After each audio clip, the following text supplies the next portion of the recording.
মধ্যপ্রাচ্যের নতুন রণহুঙ্কার, Saudi Iran মুখোমুখি সংঘর্ষ। দশকের পর দশক ধরে চলা ছায়া যুদ্ধ কি এবার সরাসরি মরণের রূপ নিচ্ছে? যে মধ্যপ্রাচ্য সবসময় বারুদের স্তূপের উপর দাঁড়িয়ে থাকে, সেখানে কি জ্বলে ওঠে নতুন কোনো আগুনের শিখা?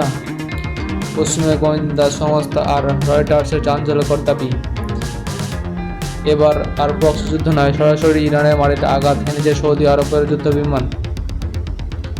ঘটনার সূত্রপাত এই বছরের শুরুতে। ইসরায়েল ও যুক্তরাষ্ট্রের সাথে ইরানের উত্তেজনা যখন তুঙ্গে, ঠিক তখনই মধ্যপ্রাচ্যের সমীকরণ পাল্টে যায়।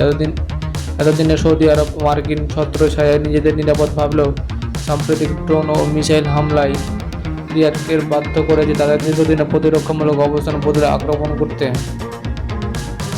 রয়টার্সের বিশেষ অনুসন্ধানী প্রতিবেদনে উঠে এসেছে এক রুদ্ধশ্বাস তথ্য। মার্চের শেষ সপ্তাহে যখন বিশ্ব অন্যান্য সংকটে মগ্ন, তখন পারস্য উপসাগর পাড়ি দেয় সৌদি রয়্যাল এয়ারফোর্স শক্তিশালী ফাইটার জেটগুলো।